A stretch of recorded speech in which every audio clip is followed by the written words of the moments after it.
Debu dan asap mengaburkan siluet kota Surabaya. Di balik lapisan kelabu itu, tersembunyi sebuah kota yang sama sekali berbeda dari kenangan Jan van der Veen. Ini bukan lagi De Parel van Haete Oosten, mutiara di timur yang pernah ia tinggalkan bertahun-tahun lalu. Kota ini sekarang adalah raksasa yang marah, bernapas api dan amarah. Jan berdiri di atas sebuah kapal kecil, memandangi dermaga yang ramai. Wajah-wajah di bawahnya penuh ketegangan, mata mereka tajam seperti pisau yang baru diasah. Ia merasa dingin yang menusuk, bukan dari angin laut, tetapi dari firasat buruk yang merayap di kulitnya.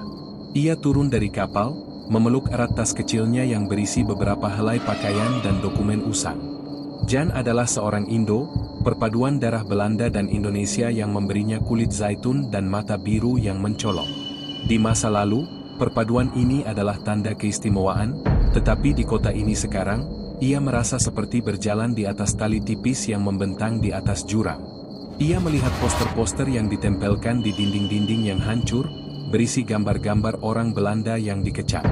Slogan-slogan dalam bahasa Indonesia yang berapi-api dicat di mana-mana, merdeka atau mati, bumi putera bangkit.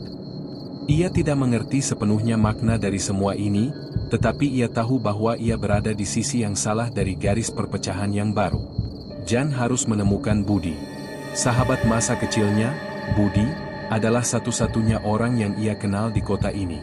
Mereka tumbuh bersama, bermain petak umpet di ganggang sempit, berbagi cerita di bawah pohon mangga besar. Jan tahu Budi telah menjadi seorang pejuang kemerdekaan, tetapi ia tidak pernah membayangkan betapa jauhnya perubahan itu.